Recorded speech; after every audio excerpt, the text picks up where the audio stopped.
E aí pessoal, tudo bem? Esse vídeo é mais voltado para técnicos que consertam módulos também, tá? E aproveitando aqui que eu fiz um conserto, já adianto algumas informações para quem pegar um módulo desse daqui. Este é um Flying Mole, eu não sei como é que pronuncia, é DCA161, tá?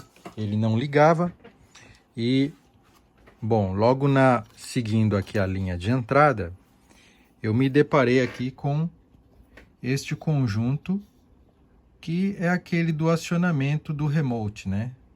Que mesmo o módulo energizado, ele chega até aqui e para nesse ponto, que era um transistor, esse daqui era esse aqui, um transistor PNP, o qual ele acionava através deste outro transistor, que é um NPN, que através do sinal do remote, né, fazia ele saturar, ele conduzia, jogava ao terra e aí o PNP atuava, né, e energizava essa parte aqui que a gente vai ver a seguir.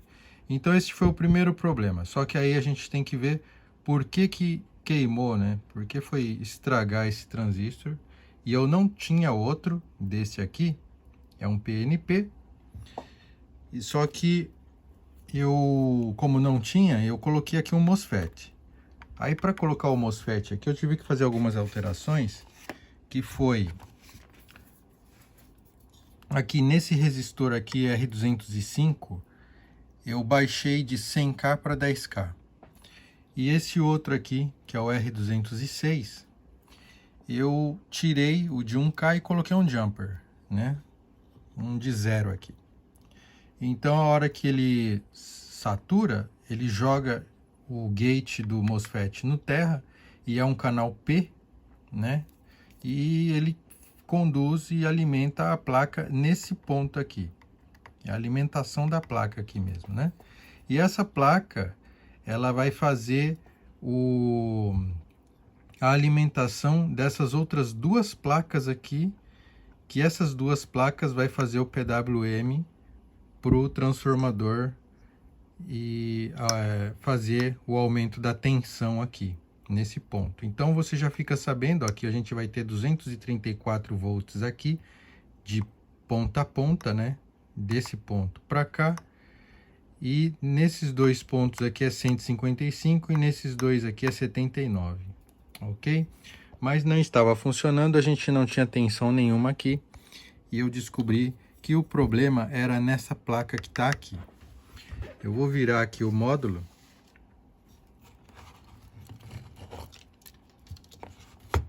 Aí. A gente estava com problema nessa placa. Ela não estava funcionando. Não estava fazendo esse chaveamento pro transformadorzinho. Esses dois transformadorzinhos aqui, ó. Eles precisam ser chaveados aqui para elevar um pouco a tensão para poder atuar nesses MOSFETs aqui, que é de potência, e eles atuarem nesse outro e esse outro gerar tensão para esse lado de cá. Então a gente não estava tendo chaveamento, e o responsável do chaveamento é justamente estes componentes aqui, que são dois transistores, né? Então já fica aqui outra dica, esses componentes aqui, foi difícil encontrar o datasheet dele, porque eles não têm nada marcado no corpo, mas são estes componentes aqui, tá? É o FP204, é esse componente, e eu já desenhei ele aqui para ficar mais fácil, né? Então, foi difícil pelo menos para mim encontrar eles. Então, que eu fiz? Como são dois transistores, então não tem segredo. Foi só fazer a adaptação de dois transistores NPN, PNP, nos dois pontos. São dois componentes daquele lá, né? Não chega a ser um circuito integrado, mas tem dois transistores dentro dele, né? Então, eu coloquei 2 transistores maiores aqui e eles estão fazendo a mesma função, e isso fez com que o módulo voltasse a funcionar, tá? Então a gente fica sabendo aqui através dos pinos aqui como que é o funcionamento, ó. Ele, na verdade, ele vai estar aqui assim, né, ó. Tá vendo? Pino 1 para cima, pino 7 para baixo. É aqui, ó, pino 1, pino 7. Tá? Então a gente tem positivo no primeiro, os 12 volts. No segundo, negativo, tá? Aí depois a gente vem para um bootstrap. Eu achei meio complexo tudo isso daqui para poder fazer o chaveamento desses MOSFETs aqui, né? E aí ele tem um bootstrap que é para poder fazer o chaveamento depois para esses outros 2 transformadorzinhos que tem aqui. São 2 plaquinhas, né? Como você viu. Então são 2, é duplo desse daqui. E como você pode ver, eles estão cruzados, né? Então essa que eu pintei de preto aqui, ele tá por baixo da placa aqui.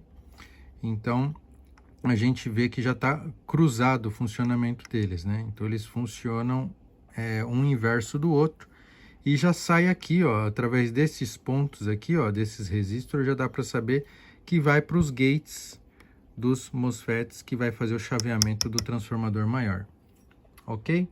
Então, pelo menos para essa situação aqui, isso resolveu. Eu substituí esses 2 carinhas aqui. Eles estavam, na verdade, aqui com, eu não sei qual é qual aqui, mas um deles estava com a parte PNP em curto, aqui em curto, e o outro estava aqui em curto, entre emissor e base, e o outro estava base e emissor, né? Então provavelmente um PNP e um NPN aqui. Então eles estavam em curto e foi substituído daquela forma ali, e vamos ver funcionar. Vou ligar aqui, que na verdade para o técnico é o momento do maior prazer, né? A hora que você consegue desvendar o problema. As pessoas às vezes dizem que um técnico se assemelha a um médico, né? Só que de equipamentos. Eu já acho assim que o técnico, ele é mais parecido com um detetive, sabia?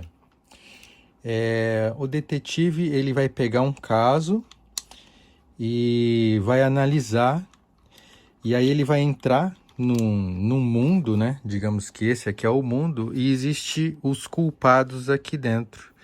Às vezes é um culpado, um resistor SMDzinho, uma coisa minúscula que faz um equipamento inteiro, independente de valor, faz com que ele não funcione, por incrível que pareça, né? Então a gente tem que, com base em muita investigação, chegar até no criminoso e substituir ele. Interessante, né?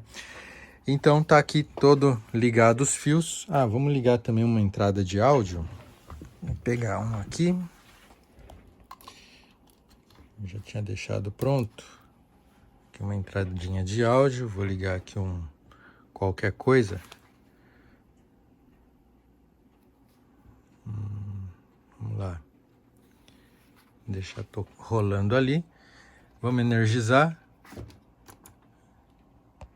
Liguei. Primeiro energizei a fonte de energia, né? O mais e o menos. E agora eu vou ligar o remote. Tá lá.